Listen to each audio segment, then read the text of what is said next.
দর্শক, আপনারা খবরের প্রথম অংশে শুনছিলেন। আজ থেকে চট্টগ্রাম বন্দরে কার্যকর হয়েছে বাড়তি ট্যারিফ। এ বিষয়ে আলোচনার জন্য আমাদের চট্টগ্রাম স্টুডিও থেকে সরাসরি যুক্ত হচ্ছেন চট্টগ্রাম ব্যুরো প্রধান কামাল পারভেজ। স্বাগত আপনাকে। আজকে থেকে যে ট্যারিফ কার্যকর হলো, এর মোটা দাগের প্রভাব যদি বলতে বলি, কি বলবেন? ইমদাদ, মোটা দাগে প্রভাব যদি বলি সেটা হচ্ছে যে আপনি নিশ্চয়ই জানেন যে আমদানি রপ্তানির যে খরচ সেটা অনেকাংশে বেড়ে যাবে। তার কারণ হচ্ছে আপনি জানেন যে বৈশ্বিক বাণিজ্যে যেই গত কয়েক মাস বা গত বছর দুয়েক ধরে যে পরিমাণ খরচ বেড়েছে এই আমদানি রপ্তানিতে, তার মধ্যে এইটা এক ধরনের মানে বিস্ফোরণের মতো হয়ে দাঁড়াবে। কারণ হচ্ছে আপনি আপনি নিশ্চয়ই জানেন যে চট্টগ্রাম বন্দরে 50 রকমের মাসুল নেওয়া হয়। সে প্রতিটা খাতেই এই মাসুলগুলো বেড়ে যাবে এবং এই মাসুলগুলো বেড়ে যাওয়ার কারণে আপনি আমাদের সাথে আমরা ব্যবসায়ীদের সাথে কথা বলে যতটুকু জেনেছি যে ব্যবসায়ীরা বলেছেন যে তাদের কমপক্ষে তা মানে 30 থেকে 40% করে তাদের খরচ বেড়ে যাবে এই আমদানি রপ্তানিতে। এবং এইটার একটা বড় প্রভাব পড়বে অভ্যন্তরীণ বাণিজ্যে, বিশেষ করে আমাদের যে অভ্যন্তরীণ অর্থনীতি সেটাতেও একটা বড় ধরনের প্রভাব পড়বে। কারণ হচ্ছে আপনি জানেন যে বাংলাদেশের বেশিরভাগ পণ্যই কিন্তু আমদানি নির্ভর এবং এই যে আমদানি পণ্য আনার পরে যে তাদের যে বাড়তি শুল্ক গুনতে হবে বা ট্যারিফ গুনতে হবে, সেই জায়গায় আসলে এইটা অভ্যন্তরীণ যে বাজার সেই বাজারও প্রভাব পড়বে। আপনি আরেকটা বিষয় জানেন যে গত রমজান বা তার আশেপাশের সময়টুকুতে যে পণ্য মূল্য মোটামুটি যেভাবে নিয়ন্ত্রণে রাখা হয়েছিল, বেশি আমদানি বলি বা এই যে কম ট্যারিফ নানা কিছু ছাড় দেওয়ার পরে যতটুকু বাজার নিয়ন্ত্রণে রাখা গেছিল, কিন্তু এই ট্যারিফ বৃদ্ধির ফলে সেটা অভ্যন্তরীণ বাজারও এক ধরনের প্রভাব পড়বে। ব্যবসায়ীরা তো শুরু থেকে আপত্তি জানিয়ে আসছিলেন, তাদের আপত্তির কতটুকু আমলে নেওয়া হলো? আসলে ব্যবসায়ীদের যে আপত্তি, প্রথমে বন্দর কর্তৃপক্ষের তরফ থেকে আসলে এই ট্যারিফ 60% বাড়ানোর যে প্রস্তাব করা হয়েছিল, সেখানে ব্যবসায়ীরা বলেছিলেন যে তারা 30% পর্যন্ত তাদের একটা সম্মতি ছিল যে 30% পর্যন্ত বাড়ানো যায়। এবং এইটা নিয়ে অনেক দিন ধরে দেন দরবার হচ্ছিল ব্যবসায়ীদের সাথে, বন্দর কর্তৃপক্ষ কিংবা নৌ পরিবহন মন্ত্রণালয়ের তাদের সাথে অনেক দিন ধরে আলোচনা হচ্ছিল। কিন্তু আমরা শেষ পর্যন্ত গত রাতে যে প্রজ্ঞাপনটা জারি করা হলো সেখানে দেখলাম প্রায় 40% পর্যন্ত বাড়ানো হয়েছে এই ট্যারিফ। এখানে বন্দর কর্তৃপক্ষের যে যুক্তি সেটা হচ্ছে যে তারা বহুদিন ধরে বন্দরের ট্যারিফ বাড়ায়নি এবং বিশ্বের যে অন্যান্য বন্দর সেই বন্দরের তুলনায় চট্টগ্রাম বন্দরের ট্যারিফ অনেকাংশে কম, সেটা হচ্ছে বন্দর কর্তৃপক্ষের যুক্তি।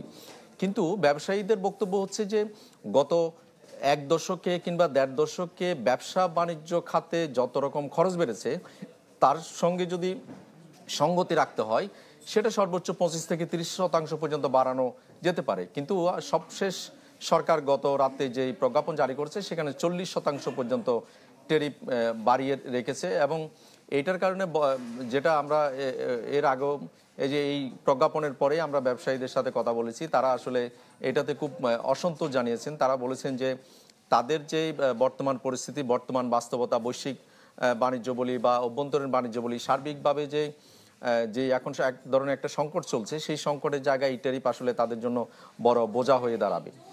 বন্দর কর্তৃপক্ষ ব্যবসায়ীদের এই অভিযোগের প্রেক্ষিতে আনুষ্ঠানিকভাবে আর কোনো বক্তব্য দিয়েছে কি? না, এখন পর্যন্ত এই প্রজ্ঞাপন জারির পরে আসলে নতুন করে তারা কোনো বক্তব্য দেয়নি। কারণ তারা এর আগে বলে দিয়েছে যে তারা বিশ্বের বিভিন্ন বন্দরে তারা ট্যারিফ পর্যালোচনা করেছে। তারা ট্যারিফ পর্যালোচনা করে যেটা বলেছে যে বিশ্বের অন্যান্য বন্দর, বিশেষ করে কলম্বো, সিঙ্গাপুর, এই ধরনের যে বন্দরগুলো আছে আমাদের আশেপাশে বা বহুল ব্যবহৃত যে বন্দরগুলো, সেই বন্দরগুলোর তুলনায় চট্টগ্রাম বন্দরের ট্যারিফ অনেকাংশে কম। সে কারণে আসলে তাদের বন্দরের নানা জায়গা আসলে খরচ বেড়েছে, সেই খরচের জায়গায় আসলে তাদেরকে ট্যারিফ বাড়াতে হয়েছে। কিন্তু ব্যবসায়িক প্রতিষ্ঠান না, চট্টগ্রাম বন্দর হচ্ছে সেবাদানকারী একটি প্রতিষ্ঠান এবং সরকারের একটি মধ্যস্থতাকারী প্রতিষ্ঠান, যারা আমদানি রপ্তানির মাঝখানে এই যে আমদানি রপ্তানিটা নিয়ন্ত্রণ করে, সেই জায়গায় আসলে মধ্যস্থতাকারী একটা প্রতিষ্ঠান তো কখনোই ব্যবসা প্রতিষ্ঠান হতে পারে না। এবং তারা ব্যবসায়িক দৃষ্টিকোণ বা তাদের যে লোকসানের হিসাব এইসব করার তো কোনো যুক্তি নেই। এটা হচ্ছে ব্যবসায়ীদের বক্তব্য।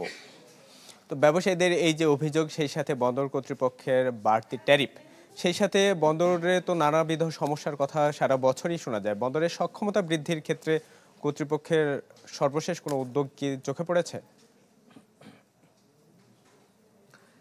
আসলে আমরা যদি মোটা দাগে বলি যে সক্ষমতা বাড়ানোর যে জায়গাটা, সেটা আসলে মোটা দাগে খুব বেশি যে হয়েছে সেটাও না। কারণ আপনি যদি ২০০৭ সাল থেকে দেখেন, ২০০৭, ৮, এই ৮ বা ৯ এই সময়টুকুতে চট্টগ্রাম বন্দরে যে পরিমাণ সক্ষমতা বৃদ্ধির আসলে কাজ হয়েছে, যেমন অনেক টার্মিনাল হয়েছে, অনেকগুলো গেন্ট্রি ক্রেন কেনা হয়েছিল, কিন্তু তারপর ধীরে ধীরে আসলে একেবারেই যে মোটা দাগে খুব বড় আকারে আসলে সক্ষমতা বৃদ্ধির আসলে কাজ হয়েছে সেটাও বলা যাবে না। এখন হয়তো টুকটাক হচ্ছে, যেমন পতেঙ্গা কন্টেনার টার্মিনাল তৈরি হয়েছে, সামনে লাল দিয়া হবে, কিংবা এই যে আপনি সবশেষ যেটা দেখেছেন সেটা হচ্ছে যে এনসিটি বেসরকারি দুঃখিত একটি সরকারি প্রতিষ্ঠানকে চট্টগ্রাম ড্রাইডক লিমিটেডকে দেওয়া হয়েছে।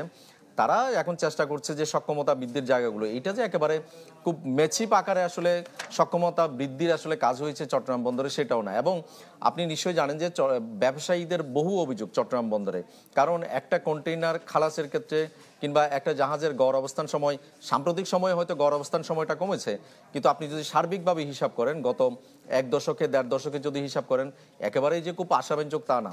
এবং চট্টগ্রাম বন্দরের বহু জায়গায় এখনো জটিলতা রয়ে গেছে। সেই জটিলতাগুলো আসলে নানা সময় ব্যবসায়ীরা দাবি জানিয়েছেন যে এই জটিলতাগুলো নিরসনের জন্য, কিন্তু সেই জটিলতাগুলো আসলে বরাবরই রয়ে গেছে। কামাল পারভেজ, ধন্যবাদ আপনাকে আমাদের সাথে যুক্ত হওয়ার জন্য। দর্শক, আমরা শুনছিলাম চট্টগ্রাম বন্দরে বাড়তি ট্যারিফ বিষয়ে যে প্রভাব পড়বে তা নিয়ে আলোচনা।